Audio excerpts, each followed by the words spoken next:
Night had barely fallen over Moscow when the unthinkable happened. A thunderous explosion ripped through the skyline, sending plumes of smoke and fire spiraling into the cold Russian air. In the heart of the city, billionaire towers, icons of wealth and power, were engulfed in flames, shattered glass raining down on deserted streets. It was a strike like no other, and the fingerprints of Ukraine's drones lay across the chaos. 15 seconds later, hello everyone, welcome back to my channel. Please subscribe and like my videos. What you've just heard is not a fiction.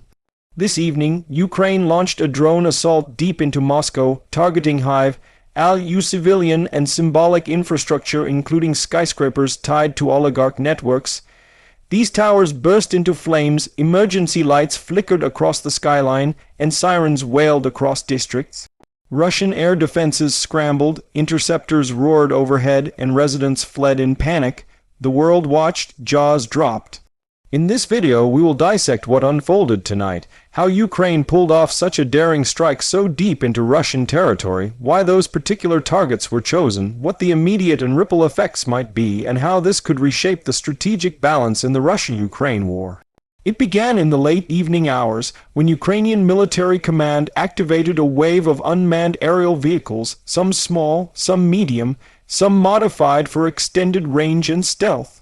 They launched en masse from staging areas well behind the front lines, flying at low altitude, weaving through defense corridors, guided by intelligence, radar evasion, and real-time targeting feeds. As they approached Moscow, Russian early warning systems detected anomalies, but by then many drones were already below radar thresholds or masked by false returns. Some were shot down, others slipped through. They honed in on the billionaire towers, glass and steel monoliths in Moscow's downtown and business districts, owned or financed by individuals closely tied to the Kremlin. These towers, housing offices, residences, elite clubs, and commercial operations, stood as symbols of power. They were not mere collateral, these were deliberate targets. At least 2 towers were hit directly, one of them ablaze from ground to top, its upper floors collapsing in a cascade of fire.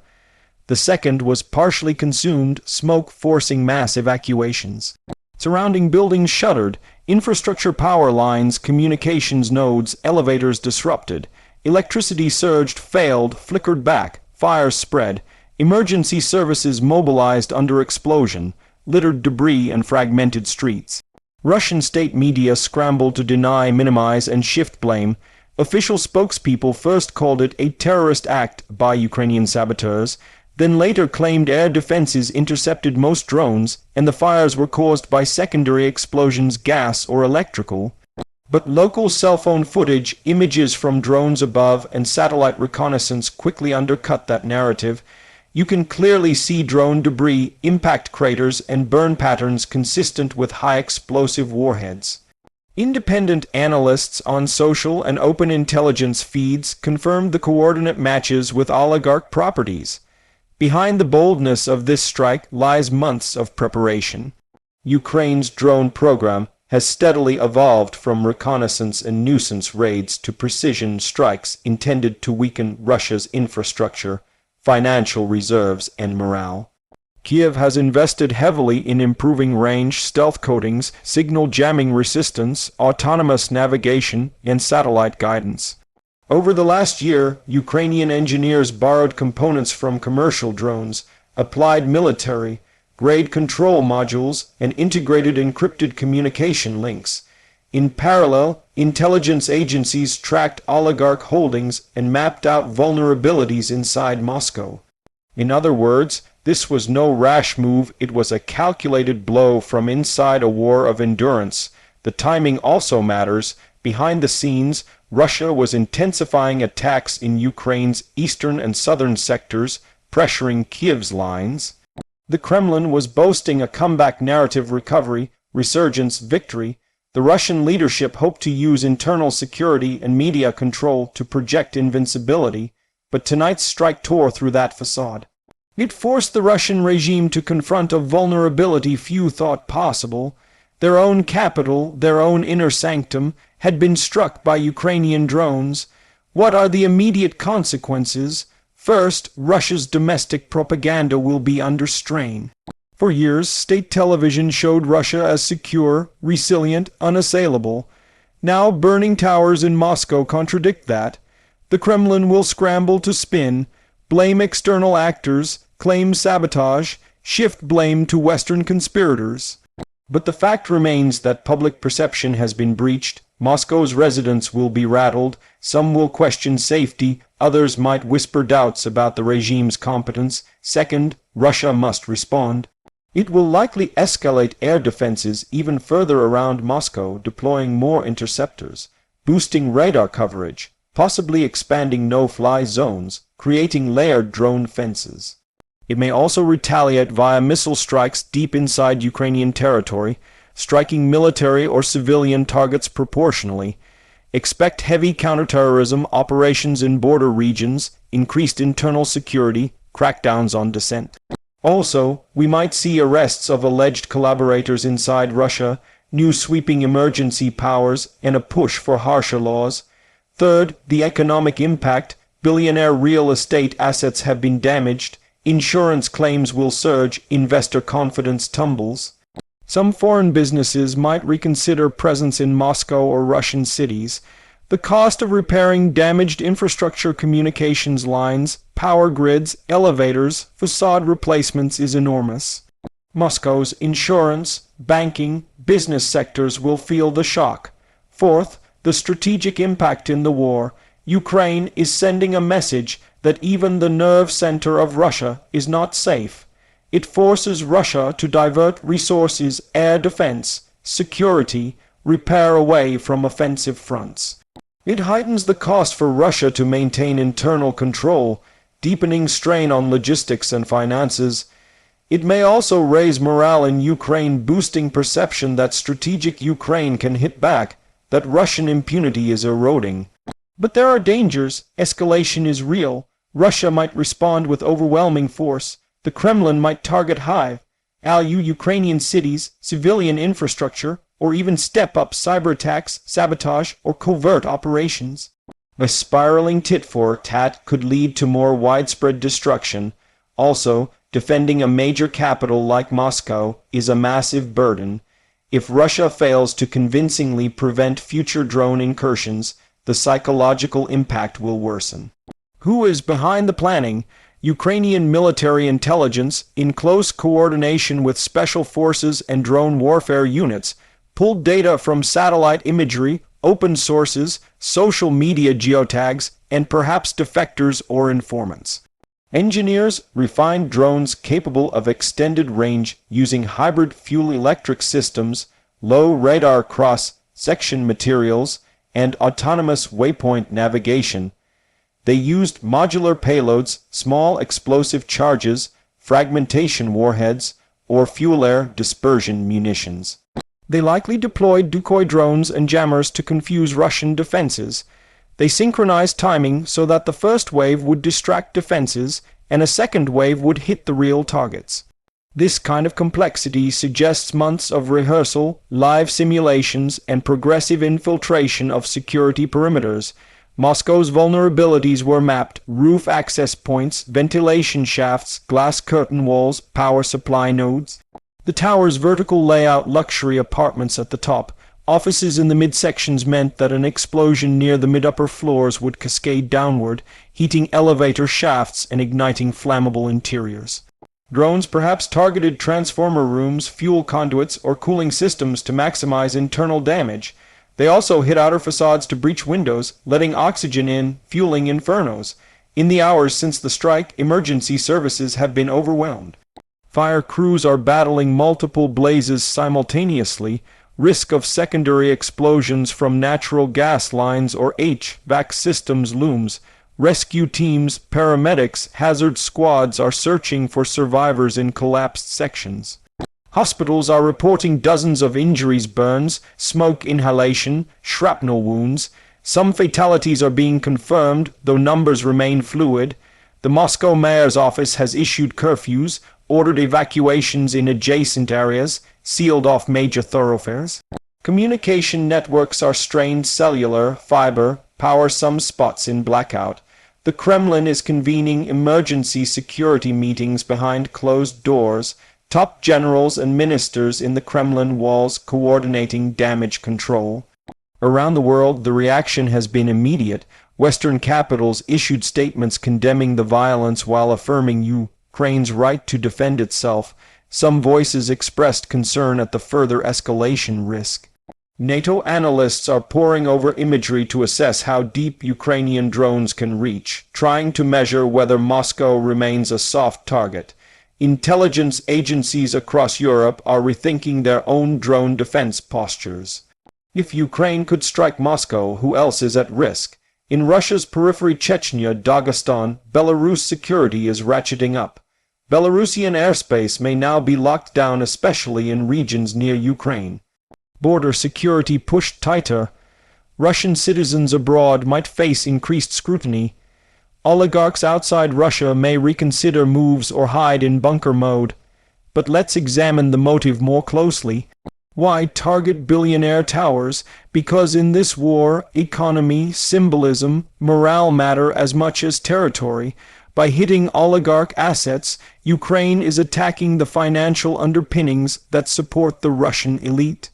It signals that wealth is not a shield. It sows fear among the very people who have power and influence in Russia, those close to Vladimir Putin. The offensive is partly psychological warfare, erode belief in invulnerability, force splintered responses, generate internal pressure. More than that, it sends a message to the Russian leadership. Your capital is not a fortress, neither is your luxurious tower, your money, your silence. You are within our reach. Ukraine is not just defending, it is projecting consequences deep inside Russia. On the battlefield, Russians may have claimed gains, but tonight Ukrainians struck at Moscow itself. Long term, the implications are staggering. Russia will have to invest heavily in layered drone-proof defenses, kinetic interceptors, anti-drone lasers, electronic jamming, radar upgrades, point defense systems on rooftops, counter-UAV patrols. That's a new burden on an already stretched defense budget. If even Moscow can be penetrated, Russian leadership may shift to greater fortress mode, limiting movement between cities, isolating elites, intensifying internal surveillance. This could accelerate internal dissent, fractures in the ruling class, pressure on elites to distance themselves from vulnerability.